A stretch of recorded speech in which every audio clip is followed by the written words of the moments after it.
I thought everything in our marriage was perfect. 15 years of trust, laughter, and memories. We had been through it all, ups and downs, but we always seemed to come out stronger. That is, until the night I stumbled upon the truth that shattered everything I believed in. It was a Wednesday evening, late in the month, and I was stuck at work again.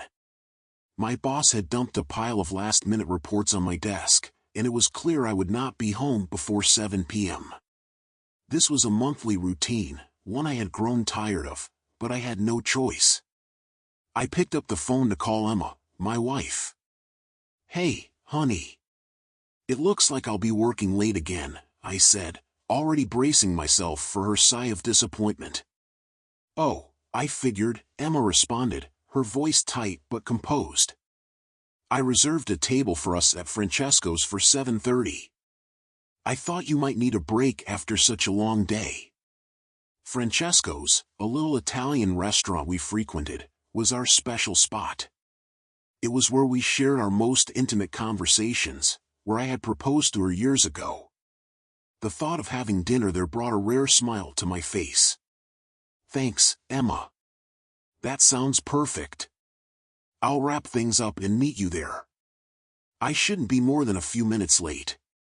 She responded with a soft, "See you then," and hung up. No "I love you" this time. No warm words to close the conversation, which felt odd, but I brushed it off, thinking she might just be busy. Her boss, Jack Matthews, always hovered around her, and it crossed my mind that maybe he was standing too close for her to speak freely.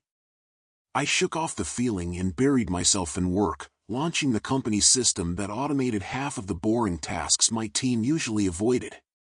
While the system did its thing, I leaned back in my chair and let my mind drift to the years Emma and I had spent together. I had not always been an office worker, tethered to a desk and deadlines. Once, I was an agent, a federal one, working undercover on high-stakes operations. My life was dangerous, thrilling. I had taken down criminals, some so ruthless it still haunted me at night. But then, everything changed. A bullet to the knee ended my career in an instant. I spent months in rehab, struggling to walk again. The job was done with me, even if I wasn't done with it. I got a nice severance package and a job with a private security firm, though I knew it would never measure up to the thrill of my old life. That was where I met Emma, and she had been my anchor through it all. At least, I thought she had been.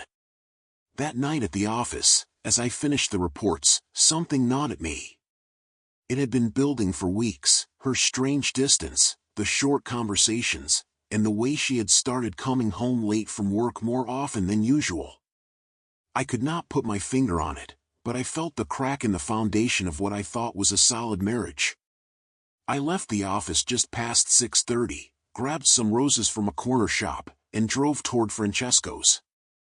I could not shake the feeling that something was off, but I told myself that the evening would be a chance to reconnect with Emma. It had to be. We needed it. When I pulled into the restaurant's parking lot, her car was nowhere in sight. I checked my phone, no texts, no updates. I shot her a message, "Hey, I'm here," and walked inside to get us a table. As I sat down, a sense of unease settled in my stomach. I kept looking at the door, expecting to see her walk in any minute, but she did not. It was past 7:30 now. The minutes ticked by slowly. Then, I saw him. A man walked toward my table, his steps deliberate, a manila envelope tucked under his arm. I had been in enough tight situations to know immediately what this meant. My heart sank before he even spoke. "Matthew Harris?" he asked, standing beside my table, his voice low but clear. "Yeah," I replied, trying to maintain composure even as I felt the pit in my stomach grow. "You've been served." He handed me the envelope, snapped a quick photo with his phone, and walked away without another word. I sat there, staring at the envelope, my pulse pounding in my ears. It was a petition for divorce. Emma was accusing me of cheating. I nearly laughed at the absurdity of it. I had not done a single thing wrong, and yet here I was, with papers in my hand, being accused of the very betrayal I feared from her. I pulled out my phone and typed a message to Emma. "WTF is this?" Her response was chillingly simple. "We need to talk." Just then, a woman walked up to the table. She was petite, with sharp features and a serious look in her eyes. "Mr. Harris?" I nodded, already knowing where this was headed. "Who are you?" "Rachel Morgan, representing your wife." I stared at her, my grip tightening on the envelope. "So, my wife is you serving me divorce papers while she's, what? Busy with her boss?" Rachel's lips tightened. "I am here to collect the signed papers, Mr. Harris. It would be better for everyone if you complied without a fight." I leaned back in my chair, every instinct in my body telling me that this was not just about a divorce. This was a setup. And I had no intention of going down without a fight. I could feel my blood boiling as I stared across the table at Rachel. The nerve of her to come here, acting as if I would just quietly sign my life away. I had been through too much in my life to let something like this knock me down without a fight. "You really think I am just going to sign this without even talking to a lawyer?" I asked, my voice steady, though anger burned just beneath the surface. Rachel didn't flinch. "It would be in your best interest to sign. Trust me, Mr. Harris, these things can get ugly, and they rarely end well for the party that tries to resist. Emma has a strong case. She has evidence of your infidelity." I almost laughed. "Infidelity? You have got to be kidding me." She pulled out a second envelope from her briefcase, this one thinner than the first.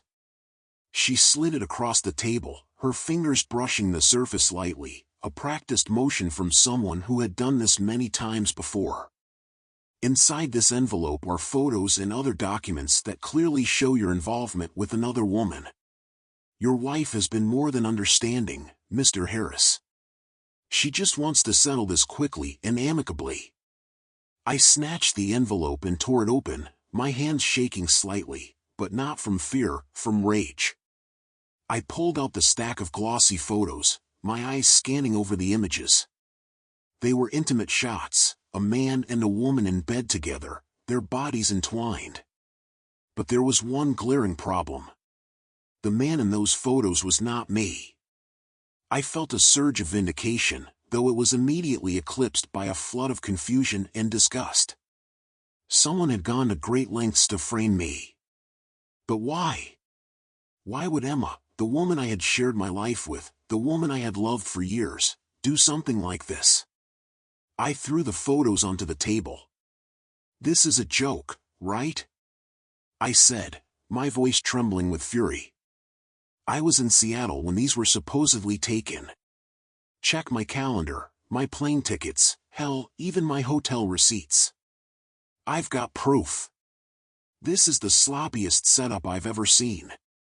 Rachel's eyes flickered for just a moment, uncertainty, but she quickly regained her composure. "Nevertheless, we have ample evidence, including testimony that places you at the scene. We also have video footage." My chest tightened.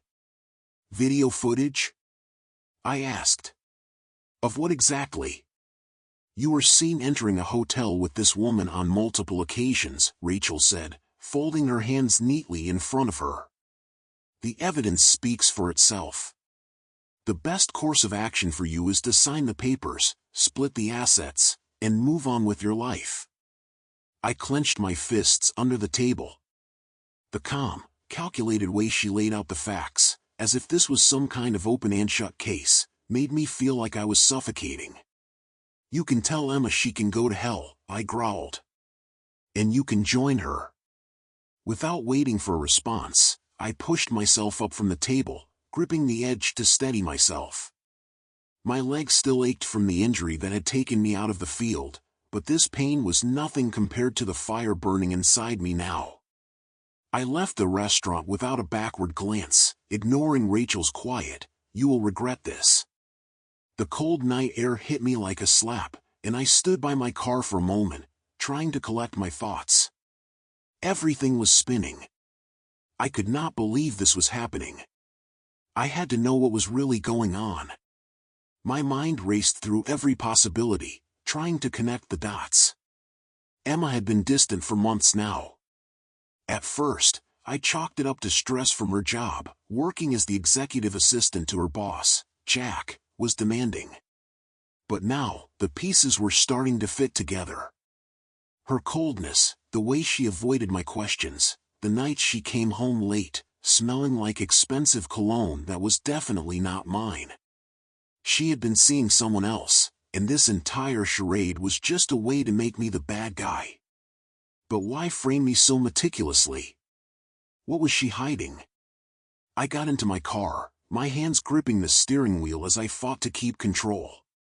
I could not let this unravel me. I had to think strategically. I had been in worse situations before. I had survived firefights, close calls with death, but this betrayal felt more personal, more dangerous. It was not just about money. It was not just about revenge. It was about destroying me completely. I started the car and drove. I did not even know where I was going at first, but then a thought hit me. The house. My house. The place where we had built our life together. The same house that was now, no doubt, part of her plan to take everything from me. I sped through the streets, the city lights blurring in my peripheral vision. By the time I pulled up to the house, my adrenaline was pumping hard, but I forced myself to slow down. I had to be careful. As I approached the front door, I noticed the garage was empty. Emma's car was not there. She was not home, and that made me feel a strange mix of relief and dread. Part of me wanted to confront her right then and there, demand answers, force her to explain herself. But another part of me, the part that still clung to the remnants of our life together, wanted to run. I unlocked the door and stepped inside. The familiar scent of home washed over me, but it felt different now, tainted. I walked through the living room, my eyes scanning for any sign that Emma had been here recently. There was nothing unusual at first glance, but something told me to dig deeper. I made my way upstairs to the bedroom. The bed, our bed, was neatly made, just as it had been that morning. But now, it felt like a lie. I could almost see the ghost of their betrayal here, in the sheets, in the pillows, in every touch they shared. I wanted to tear it all apart, rip it down to the foundations and rebuild something real. But instead, I forced myself to be calm. I had to think. I had to plan. If Emma thought she could destroy me with fake evidence and lies, she was sorely mistaken. I moved toward my desk, where I had kept the security system's recordings. Years ago, I had installed cameras throughout the house, mostly for safety, but now they were about to serve a different purpose. I pulled up the feed from earlier that day, my heart pounding as I clicked through the footage. And there it was. Clear as day. Emma and her boss, Jack Matthews, walking into my house together, laughing like old friends. Only they were not friends. The way he touched her, the way she leaned into him, it was obvious what had been going on. They had been careful not to make it too blatant, but I could see it in the way they moved, the subtle glances, the brushes of their hands. And then, as they moved into the bedroom, I saw the truth. They had been using my house, our bed, as their private escape. The reality hit me like a punch to the gut. I had my proof now. Emma was the one who had been unfaithful, not me. And I was going to make sure the world knew it. I sat there for a moment, watching the footage on my laptop screen, feeling the betrayal burn into my soul. Emma had been lying to me for months, sneaking behind my back, and she had the audacity to accuse me of the very crime she was guilty of. And with Jack Matthews, her boss, someone I had trusted, someone I had even had drinks with on occasion. It was like being stabbed in the back by both of them at once. I closed the laptop, my mind racing. The camera feed had been my salvation. The footage was time-stamped and could not be disputed. The whole scene played out right in front of me, in my house, on my bed. And now, I had enough evidence to expose them both. But the question was, how far was I willing to take this? How far would I go to make them pay? I stood up, pacing the room. My mind was spinning with plans and ideas. I knew Emma would not go down without a fight, especially with her lawyer involved. And Jack, well, he had resources too. But I had something they did not. I had the truth, and I was prepared to unleash it. As I stared at the bed where they had desecrated everything I believed in, memories of our life together flooded back, our wedding day, the honeymoon, the nights we spent in that very room talking about the future. It all felt like a lie now, like she had been living a double life from the start. And maybe she had been. I walked over to the window, pulling back the curtain slightly and looking out into the dark, quiet street.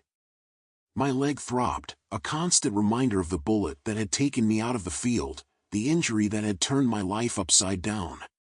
And now, I was faced with a betrayal that felt just as painful. A knock on the door downstairs jolted me out of my thoughts. My heart pounded as I moved toward the stairs, every instinct in my body on high alert. I reached the bottom step, my hand gripping the banister tightly as I listened. There was another knock, more insistent this time. "Who is it?" I called out, my voice low and cautious. "It's Rachel," a familiar voice responded. "We need to talk." I opened the door just enough to see her standing there, her expression cold and businesslike.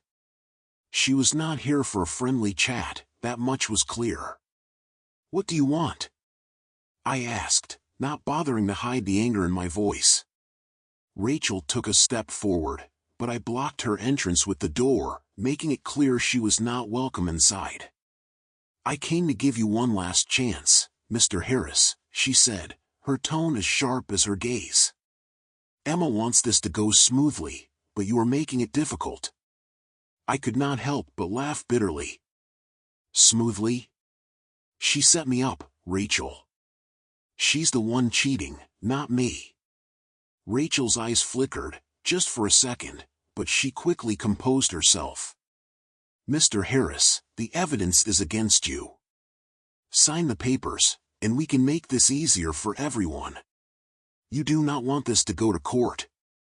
I leaned against the doorframe, crossing my arms. Easier for everyone? Or just easier for Emma?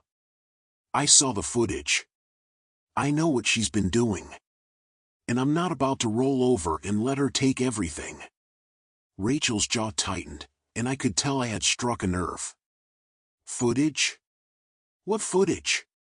I stepped forward, lowering my voice. "I have cameras in the house. I saw them together, Rachel. In my bedroom.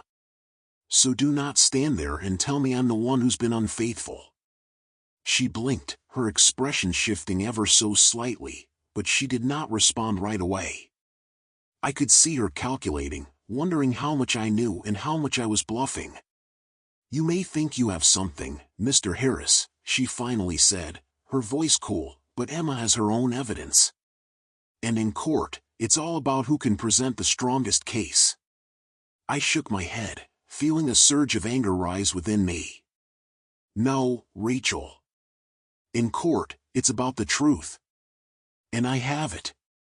For a moment, there was silence between us, a tension so thick I could practically feel it pressing against my chest. Then, she took a step back, her eyes narrowing slightly. "You should think very carefully about what you are doing, Mr. Harris. This can all still be resolved amicably." I slammed the door in her face. There was no way I was going to resolve this the way they wanted. I had the proof, and I was not about to be blackmailed or bullied into signing away my future. They had tried to corner me, but they had underestimated just how far I would go to fight back. The door rattled slightly as I leaned against it, trying to calm my breathing. My heart was still racing from the confrontation. I had not expected Rachel to show up, but now that she had, it only solidified what I needed to do. I could not wait. I had to act now. I quickly grabbed my laptop, thumbed through the footage again, and saved the critical files onto a secure hard drive. The images of Emma and Jack together, the damning timestamps, the undeniable betrayal, it was all there. I copied the files to a couple of other drives just to be safe and tucked one into the lining of my jacket. I was not about to let this evidence slip through my fingers. I picked up my phone and called my lawyer, Justin Miller, a friend from back in my field days. He was not the kind of guy you called for a small dispute. Justin was a pit bull, the type of lawyer who took no prisoners in court, and that was exactly what I needed right now. He answered on the second ring. "Matt, what's going on?" I explained the situation as concisely as I could, telling him about the divorce papers, the fake photos, and the video footage I had gathered. Justin let out a low whistle. "Sounds like you're dealing with some serious snakes. Send me everything you've got. We'll fight this." "I'm not losing this, Justin," I said, the fire in my chest growing stronger. "They think they can screw me over, but I'm not going down that easily." "You're not going down at all," he replied confidently. "I'll take care of the legal side. But Matt, be careful. These kinds of cases get dirty fast. If Emma's willing to frame you, she's willing to go much further than you think." I nodded, even though he could not see me. "Yeah, I'm starting to get that." We hung up, and I sent him the files. My mind was spinning with what to do next. I had the legal part in motion, but I needed more. I needed to know exactly how deep this went, how long Emma had been seeing Jack, how far they had planned to push this, and most importantly, what they were hoping to gain from it. I went into the garage and grabbed a bag I had stashed away years ago, from my days on the force. It was not much, just a few tools I kept out of habit, a pair of gloves, a lockpick set, a few other things I had never thought I would need again. But now, they felt like the perfect weapons for the battle I was about to face. I slipped the gloves on, my heart pounding with adrenaline as I moved through the house. If Emma was setting me up, there was a good chance she had left more clues behind. I started searching through her things, her office, her personal files, everything I could think of. It was risky, but I was done playing it safe. This was war now. And I intended to win. As the adrenaline coursed through me, I tore through Emma's things with a focused precision I had not felt since my days in the field. This was not some casual search. I was on a mission. I needed to find out how long this had been going on and how deep this betrayal truly ran. And I was not just looking for answers, I was looking for leverage. Emma had always been organized, meticulous. She loved keeping files, folders, and endless paperwork. Maybe that was just part of her job, but it also made her easy to track. As I rifled through the drawers of her desk in our shared home office, I found receipts, invoices, and travel itineraries. Things I had never seen before. She had taken trips that I had no idea about, and while some could have been work-related, the dates and locations made me suspicious. Especially since they lined up with times she had claimed to be working late or attending work functions. One receipt stood out, a hotel reservation in New York City. The same weekend she had told me she was visiting her sister in Chicago. And the kicker? It was for 2 people. I clenched my jaw, fighting the urge to tear the paper to shreds. This was it. Proof she had been lying about more than just a couple of late nights at the office. My phone buzzed in my pocket, breaking the tense silence. I pulled it out and saw a message from Justin, my lawyer. "Justin, got your files. Strong evidence, but we need more to seal this. I'm working on a game plan. Don't do anything rash." I smirked at that last part. He knew me too well. I was already neck deep in it, and there was no way I was just going to sit on my hands while Emma and Jack tried to bury me alive. I quickly snapped photos of the receipts, hotel bookings, and any other damning evidence I could find and sent them to Justin. Every piece of the puzzle was another nail in Emma's coffin. After gathering everything I needed, I sat down at the desk and opened her laptop. I knew she would have it password protected, but I had cracked enough security systems in my time to know how to get around it. Within minutes, I was in. And what I found confirmed everything I had suspected. Emails. Dozens of them. Between Emma and Jack. They were not exactly subtle either. There were the usual work-related messages, but buried among them were messages that made my skin crawl. Jack, had an amazing night with you at the suite. Can't stop thinking about it. Emma, I miss you too. Next time let's skip the pretenses and just meet at your place. Matt won't suspect a thing. My hands tightened into fists as I scrolled through their conversations. They were not just cheating, they were flaunting it, right under my nose. And from the tone of the messages, this had been going on for almost a year. I took screenshots of the emails and forwarded them to Justin, knowing they would be crucial in the divorce proceedings. Emma thought she could outsmart me, but she had underestimated just how much I was willing to fight. She thought her lawyer could intimidate me into signing over everything without a second glance. But this was a war now, and I had no intention of losing. Once I had everything I needed, I shut down her laptop and stood up. I knew the next move had to be calculated. I could not confront her yet, not until I had everything in place. But that did not mean I could not stir things up a little. I grabbed my jacket and headed outside, my mind racing. I knew where Jack lived. He had invited us over for dinner a few times, before all of this, before I knew the truth. It was time to pay him a visit. I was not going to let him hide behind his office, or behind Emma. I was going to face him head-on. The drive to Jack's place felt like it took an eternity, even though I was speeding through the empty streets. My hands gripped the steering wheel so tightly that my knuckles turned white.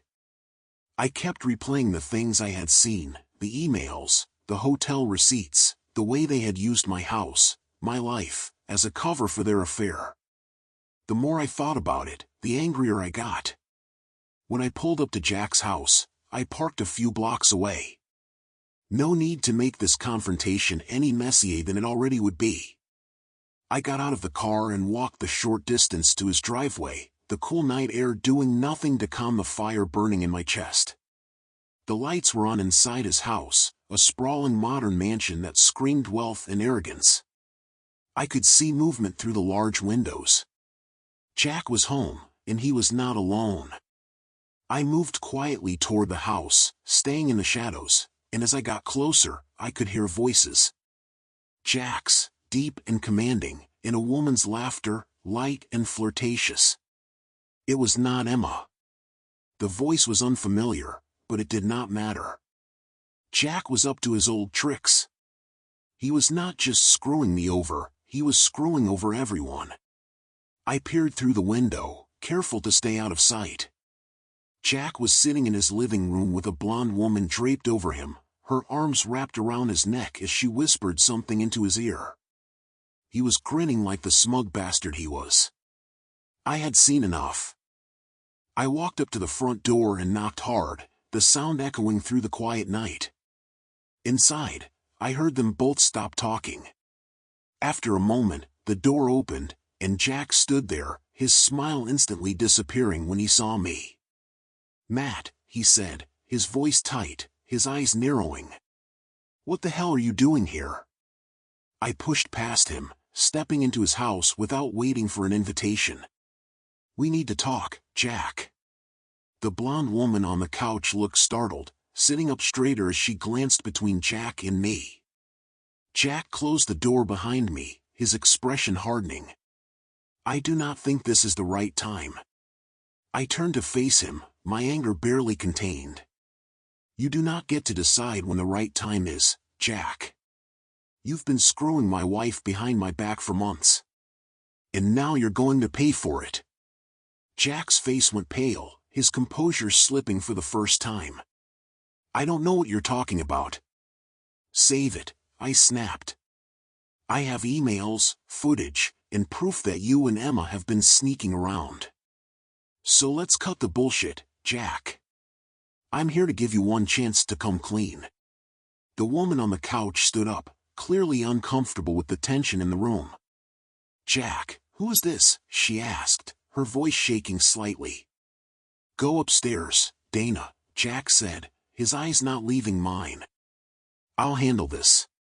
She hesitated for a moment before grabbing her purse and heading upstairs, leaving Jack and me alone in the living room. As soon as she was out of sight, Jack turned to me, his expression darkening. You've got some nerve showing up here, Matt. You're walking a fine line. I don't care about your threats, Jack, I said, stepping closer. You took everything from me, and you think I'm just going to let it go? Jack's jaw clenched, but he did not back down. Look, Matt, I know you're angry. But this isn't going to end well for you if you keep pushing. I've got connections, and you. Shut up, I growled, cutting him off. You think your connections can save you? You think you can just sleep with my wife, lie to my face, and walk away without consequences? Jack smirked, trying to regain some control of the situation. Emma came to me, Matt. You weren't giving her what she needed. She was lonely, unhappy. You were always so focused on your work, on your little hero complex. She needed more. I stared at him, feeling my fists tighten at my sides. You're full of shit. You didn't do this for Emma. You did this because you're a selfish prick who takes what he wants without thinking about the damage he leaves behind. Jack shrugged, his smirk widening. Maybe. But you're not going to stop me. Before I could even think about what I was doing, my fist connected with his jaw, sending him stumbling back. The satisfying crack of bone meeting flesh reverberated through the room, and Jack fell against the wall, clutching his face. You son of a bitch, he spat, blood trickling from his lip. I stood over him, breathing hard, my heart racing with adrenaline. This isn't over, Jack. You're going to regret every second you spent screwing me over. I stood over Jack, fists clenched and heart pounding, as the gravity of what I had just done settled over the room. He staggered back, still holding his jaw, glaring at me with a mixture of shock and fury. The taste of blood must have been filling his mouth, but his ego was bruised even more than his face. You've lost your damn mind, Matt, he spat, wiping the blood from his lip with the back of his hand. Hitting me isn't going to change anything. I took a step back, trying to rein in the surge of satisfaction I felt. I had wanted to knock him out, to hurt him the way he had hurt me. But hitting Jack was not going to solve the problem, not really. It was just the tip of the iceberg. I had to be smarter than that, more strategic. No, Jack, I said, my voice cold and deliberate. What I've got planned for you is going to do a hell of a lot more than that punch did. You think you're untouchable? You think you can screw over anyone you want and just walk away? Not this time. I'm going to tear you and Emma apart, piece by piece. Legally, financially, hell, maybe even physically if it comes to that. Jack's expression faltered as he realized I was not bluffing. I was serious, and he knew I had the means to do it. I had the resources, the evidence, and the determination. He tried to compose himself, but there was a flicker of fear in his eyes that told me I had already gotten under his skin. You won't win this, he said, his voice lower now, more controlled. I have connections. Lawyers, judges, people you can't touch. Emma and we've got it all lined up. I laughed bitterly. Your connections mean nothing to me. This isn't just a legal battle anymore, Jack. This is personal. And you've already made the first mistake by thinking I wouldn't fight back. You'll see."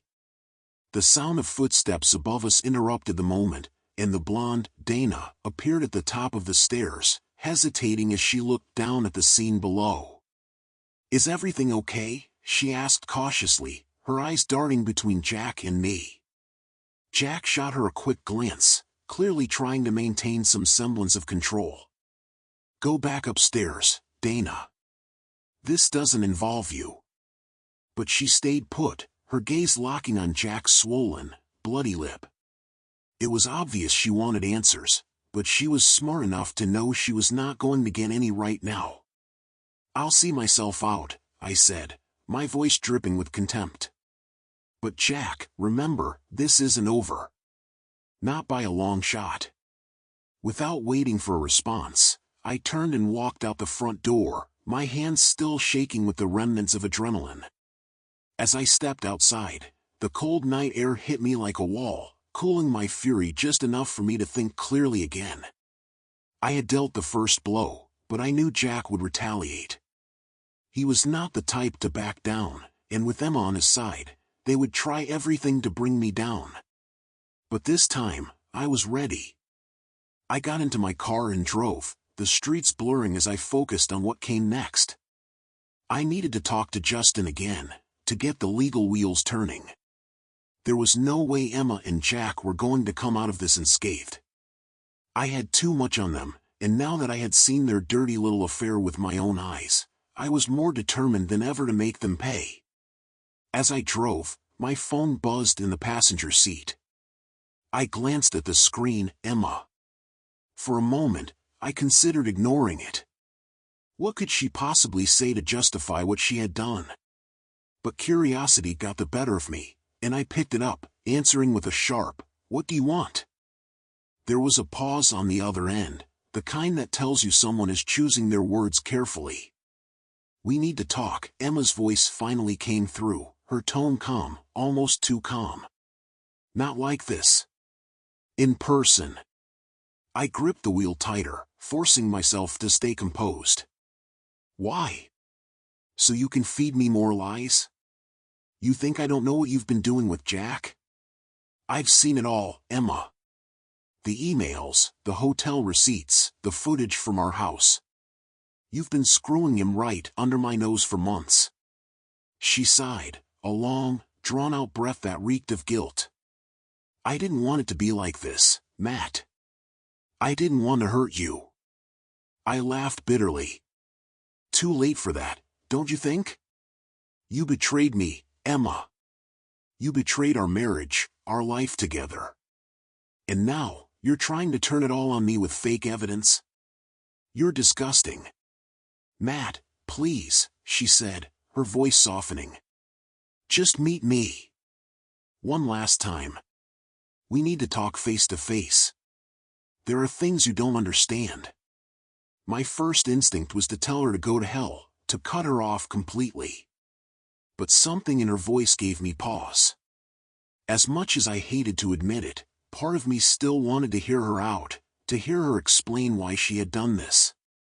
Maybe it was closure, or maybe it was just the masochistic part of me that wanted to see how deep the rabbit hole went. "Fine," I said, my voice tense. "But don't think for a second that this changes anything. I'm not forgiving you. I'm not backing down. I'm not asking you to," she replied quietly. "Meet me at the park tomorrow, 9 p.m. By the bench where we used to go." I clenched my jaw. She was trying to play on my emotions, pulling at old memories, old habits. "I'll be there," I said coldly, before hanging up. I tossed the phone onto the seat beside me and let out a breath I had not realized I was holding.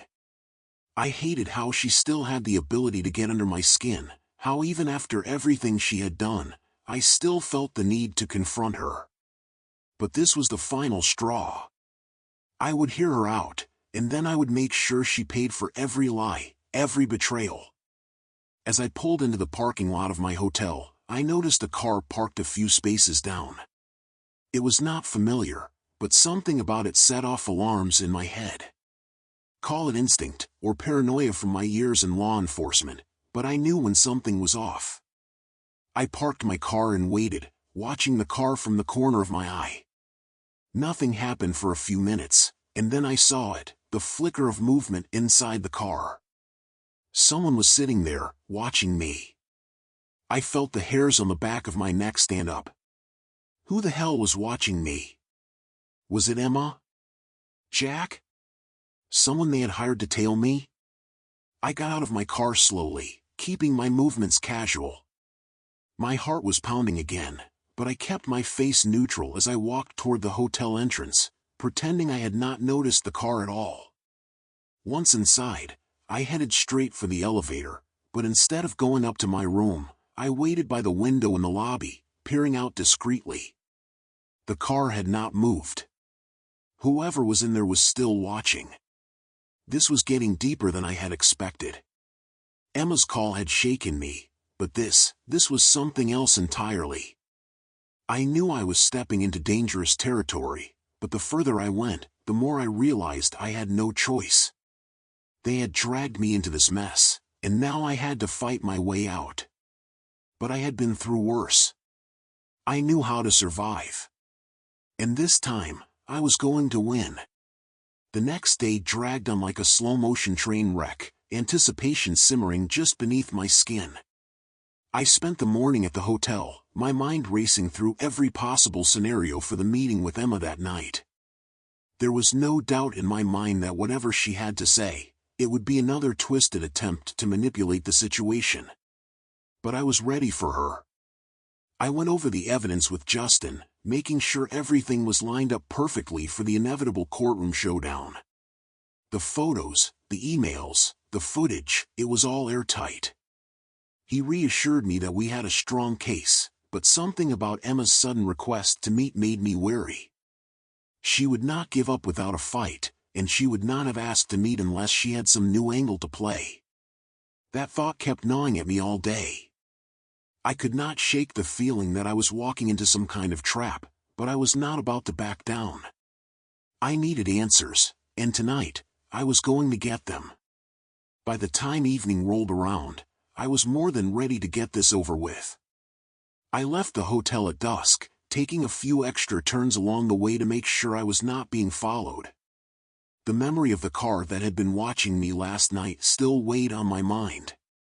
Whoever was tailing me had not made another appearance, but that did not mean they were gone. If Emma or Jack had hired someone to keep an eye on me, I needed to be cautious. I arrived at the park a little before 9 p.m., parking a few blocks away and walking the rest of the distance. The park was nearly deserted, just the way I preferred it. The street lamps cast long, eerie shadows across the grass, and the bench where Emma had asked to meet was tucked away in a dimly lit corner near the trees. I could see her there, sitting quietly, waiting. She was wearing a long coat, her hair falling over her shoulders, and for a brief moment, a flood of memories came rushing back. This park had been our spot once, a place we came to escape the world, to talk, to laugh, to share the kind of intimacy that felt like it could last forever. But those days were gone, and whatever was left between us was nothing more than ashes of a life she had burned to the ground. As I approached, Emma glanced up, her expression unreadable. I could not tell if she was nervous, regretful, or simply playing another part in her twisted game. I stopped a few feet away from the bench, keeping my distance. "You wanted to talk. So talk." Emma looked up at me, her face half in shadow. For a moment, she did not say anything, and I wondered if she was having second thoughts. But then she sighed, a long, weary breath, and patted the space next to her on the bench. "Please, sit down. We need to talk about everything." "I'm good where I am," I replied coldly, crossing my arms. "Just get to the point." She looked away, her hands fidgeting in her lap. "I know you're angry, Matt. And I don't blame you. I made a lot of mistakes. But you don't know everything. There are things you don't understand." I scoffed, shaking my head. I understand more than you think, Emma.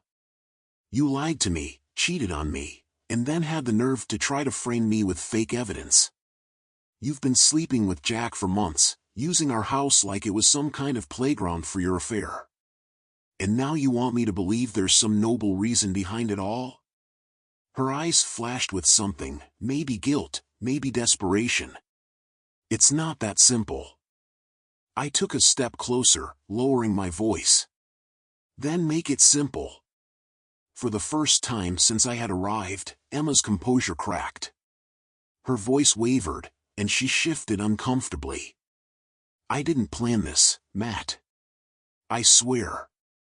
I didn't mean for it to get so out of control. Jack, he's not who you think he is. I raised an eyebrow, my skepticism rising with it.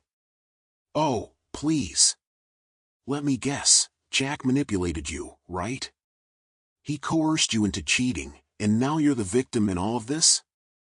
Emma looked up at me, her eyes suddenly fierce. You don't know him, Matt. He's dangerous. This whole thing, it's bigger than just us. Jack isn't just some boss I was sleeping with. He's been blackmailing me. I stared at her, incredulous. Blackmailing you? You expect me to believe that? She stood up suddenly, her hands shaking as she spoke. Yes. You don't know what he's capable of. I tried to end it with him months ago, but he wouldn't let me. He has things on me, things he's threatening to use against me if I don't do what he says. I laughed bitterly, shaking my head. You're unbelievable, Emma. You're really trying to pin this all on Jack? Her face paled. I'm not lying. You have to believe me. Jack, he has dirt on people all over the city. He's connected to people in high places. If you go up against him, Matt, he'll destroy you. Destroy me? I echoed, my voice dripping with sarcasm. You mean like how he's already tried to destroy me by helping you frame me for cheating? By screwing my wife in my own bed? Emma flinched, but she did not back down. He wasn't supposed to take it this far. The photos, the videos, that was his idea. He thought it would be easier if you were the one who looked guilty. But I didn't want that. I just wanted out. You could have left, I said sharply. You could have told me the truth. But you didn't. You went along with it, Emma. You let him drag me through the mud. Tears welled up in her eyes, but I felt nothing. Whatever sympathy I might have had for her was long gone. She had made her choice, and now she was scrambling to make excuses. I didn't know what to do, she whispered. I was scared. I stepped closer, towering over her. And now you're trying to play the victim. But it's too late, Emma. You've already lost. She looked up at me, her tears spilling over as her voice broke. Please, Matt. I'm begging you. Jack, he's not finished.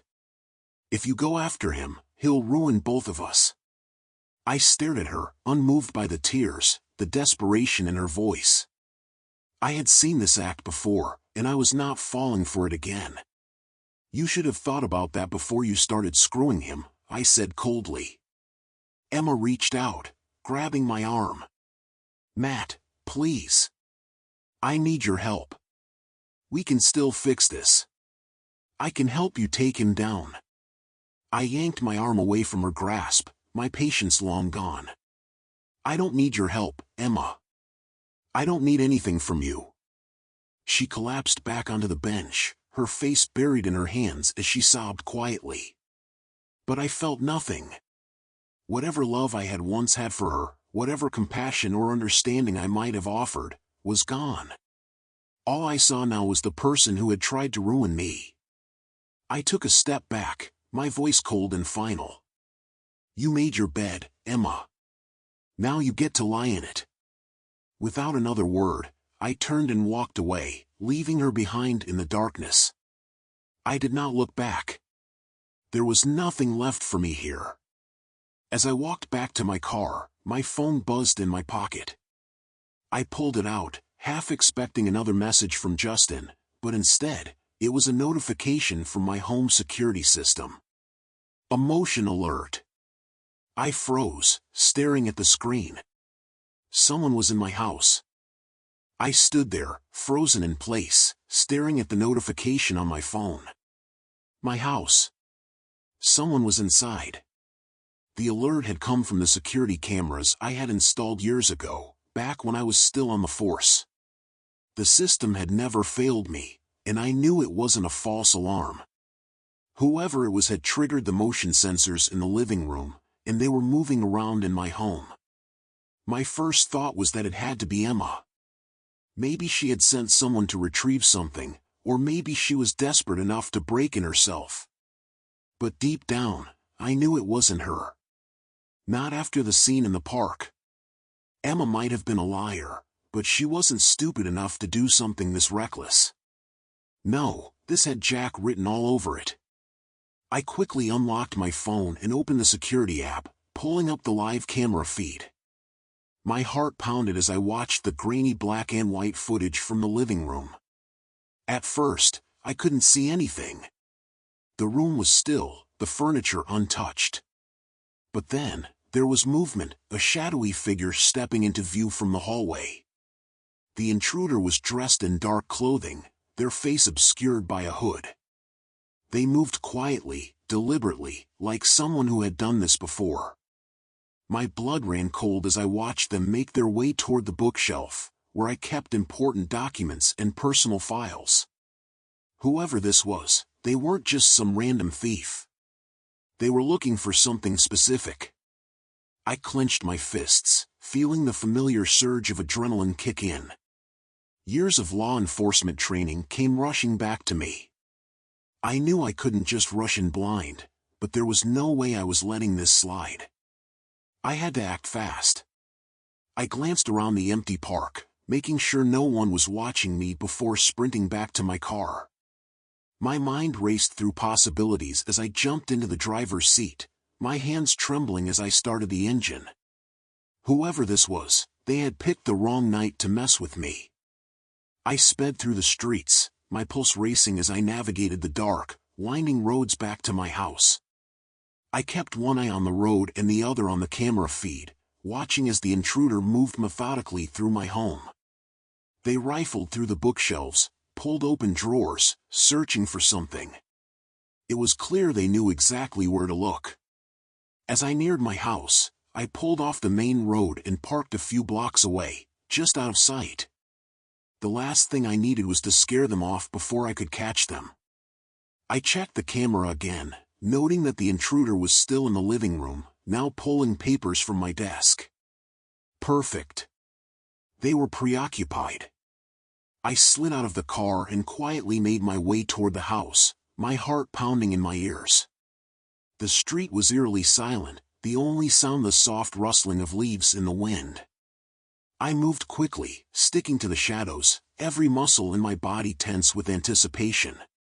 When I reached the front door, I paused, listening. The house was quiet, but I knew they were inside. I could feel it. I pulled out my key and unlocked the door as quietly as possible, slipping inside without making a sound. The familiar scent of home filled my nose, but it felt different now. This was no longer my safe space, it was a battlefield.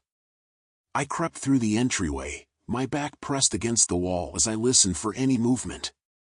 I could hear the faint rustling coming from the living room, and I moved toward it slowly, each step calculated.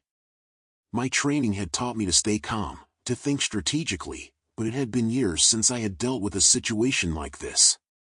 The tension was almost unbearable. I rounded the corner and caught sight of the intruder. They were crouched by the bookshelf, their back to me as they rummaged through a stack of papers. This was my chance. I had them. With a burst of adrenaline, I lunged forward, grabbing the intruder by the collar and yanking them to their feet. They let out a surprised grunt, struggling against my grip, but I was stronger. I slammed them against the wall, pinning them in place as I ripped the hood back, revealing their face. To my shock, it wasn't some nameless thug or hired goon. It was Alan, the junior partner from Emma's law firm. His face twisted in panic as he struggled to free himself, but I held him firmly, my blood boiling. "Alan?" I spat, tightening my grip. "What the hell are you doing in my house?" He stammered, eyes wide with fear. "Matt, wait. I can explain."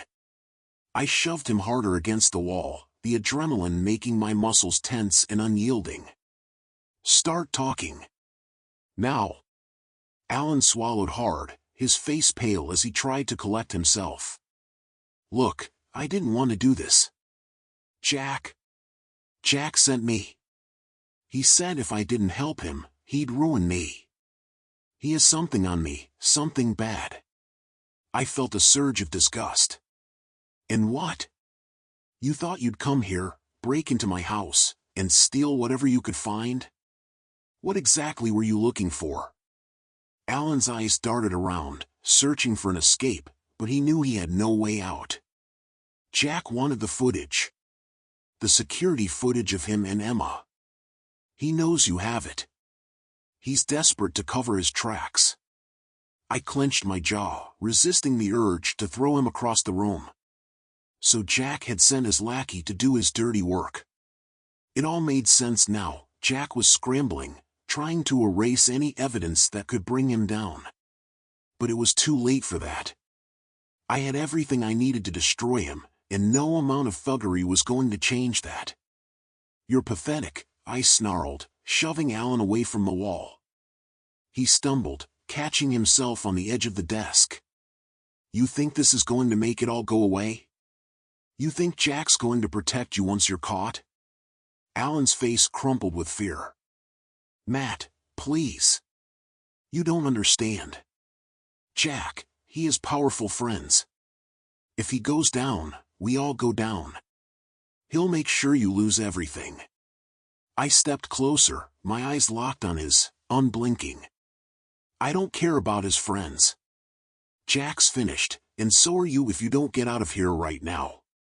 Alan blinked, his breath shaky, and for a second, I thought he might pass out from sheer panic. But then he nodded quickly, his body trembling as he stumbled toward the door. Okay. I'll go. Just, don't tell Jack I talked, please. He'll kill me." I stared at him with a mixture of disgust and pity. This was the guy Emma had chosen? A coward who could barely stand up straight. I almost felt sorry for him. Almost. "Get out," I growled, my voice low and menacing. Without another word, Alan bolted for the door, practically tripping over himself as he fled the house. The door slammed shut behind him, leaving me standing alone in the dimly lit room, my heart still racing. I took a deep breath, trying to calm the surge of emotions threatening to overwhelm me. The adrenaline was still coursing through my veins, but now that Alan was gone, I felt a strange sense of relief. This was far from over, but at least now I knew just how desperate Jack had become. I walked over to the bookshelf and began to tidy up the mess Alan had made, my mind racing with the possibilities. Jack was clearly panicking, which meant I had the upper hand. But that also meant things were about to get a lot more dangerous. I needed to be ready for whatever came next. I stood in the middle of my living room, the echo of Alan's hurried footsteps still fading into the night outside. My chest rose and fell as I tried to steady my breathing, but the adrenaline coursing through me refused to fade. This whole mess had turned into something far bigger than I could have ever anticipated. Jack was not just desperate, he was dangerous, and I was in his crosshairs now more than ever. Alan's words echoed in my head, "If Jack goes down, we all go down. He has powerful friends." I had been around long enough to know exactly what that meant. Jack was connected, maybe to more than just Emma, maybe to people who could pull strings far higher than I could reach. But what Alan didn't understand was that I had something Jack didn't: evidence. Ironclad, undeniable evidence that could bring his entire world crashing down. I needed to move fast. I grabbed my phone and texted Justin, letting him know what had just happened. He responded almost immediately. "Justin, we need to make this public. If Jack's sending people to break into your house, he's scared. That's when people get dangerous." He was right. Jack had already crossed a line, and there was no telling how far he would go to protect himself. But I wasn't backing down. Not now. I had everything I needed to expose him, and I knew exactly where to start. I grabbed the hard drive with all the footage, every email, every document I had collected over the past few days. I wasn't about to sit on this evidence any longer. It was time to blow this whole thing wide open. As I packed the drive into my bag, my phone buzzed again. This time, it was a call. The name on the screen sent a chill down my spine, Emma. I hesitated for a moment, my thumb hovering over the decline button. After everything that had happened, after all the lies and betrayal, part of me wanted nothing more to do with her.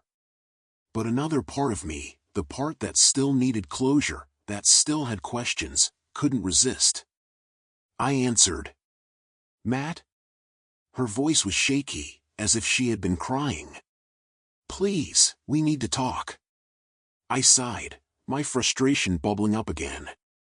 "I already told you, Emma, I don't have anything to say to you. This is over." "No, it's not," she said, her voice breaking. "You don't understand. Jack's not just going to stop. He knows you have the footage. He's going to come after you." "Let him try," I growled, my anger flaring. "I'm done playing games, Emma. I have everything I need to take him down. He's finished." "You don't know what you're dealing with," she cried. "Jack has people on the inside. He has judges, lawyers, people who can bury this before it ever sees the light of day. If you go after him, you'll be the one who gets destroyed." I paused, her words sinking in. Part of me wanted to dismiss it as more manipulation, more attempts to keep me from fighting back. But there was something different in her voice this time, genuine fear. "Then why are you telling me this now?" I asked, my voice low. "Why warn me after everything you've done?" There was a long silence on the other end of the line, and for a moment, I thought she had hung up. But then she spoke, her voice barely above a whisper. "Because I still care about you, Matt. I know I screwed up. I know I don't deserve your forgiveness, but I can't let you walk into this blind. Jack is going to come for you, and he won't stop until he's ruined you completely." I clenched my jaw, my emotions warring inside me. Part of me still hated her, still resented everything she had done. But another part of me, one I wasn't sure I liked, wanted to believe her. Wanted to believe that somewhere, deep down, she still cared. But I couldn't trust her. Not anymore. "You made your choice, Emma," I said coldly. "And now you have to live with it." "Matt, please," she whispered, her voice breaking. "If you won't listen to me, at least listen to Justin. He knows how dangerous Jack is.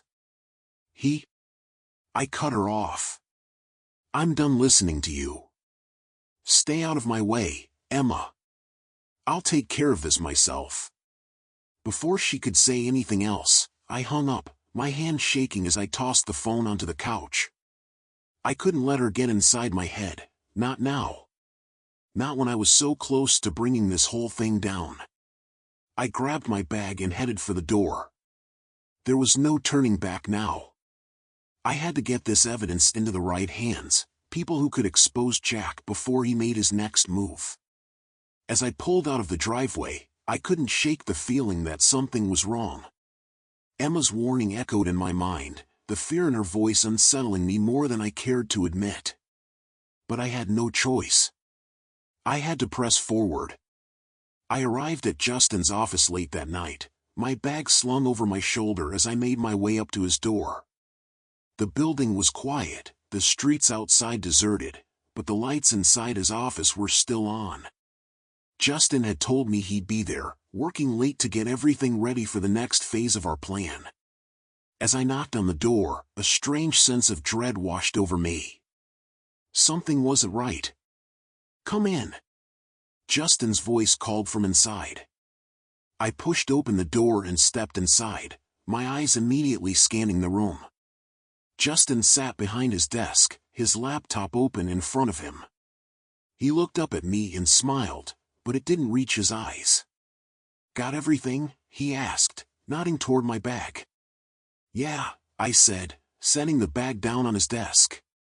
"It's all here. The footage, the emails, the documents. Everything we need to bring Jack down." Justin nodded, his fingers tapping on the keyboard as he pulled up files on his laptop. "Good. We'll get this uploaded and sent out to a few trusted sources. Once it's out there, Jack won't be able to cover it up." I felt a wave of relief wash over me. This was it. The final move. Jack was going to get what was coming to him, and there was nothing he could do to stop it. But as Justin continued typing, my phone buzzed again. I glanced at the screen, expecting another message from Emma or a follow-up from Justin's earlier text. But what I saw made my blood run cold. It was a message from Justin. "Justin, I'm on my way to the office now. Hold tight." I froze, my heart skipping a beat as I slowly looked up at the man sitting behind the desk. He wasn't Justin. The imposter must have noticed the change in my expression, because his eyes flickered with something: panic, realization, and then cold calculation. Before I could react, he stood up, pulling a gun from his desk drawer and aiming it straight at me. "Sorry, Matt," he said, his voice calm and deadly. "But you've got something I need."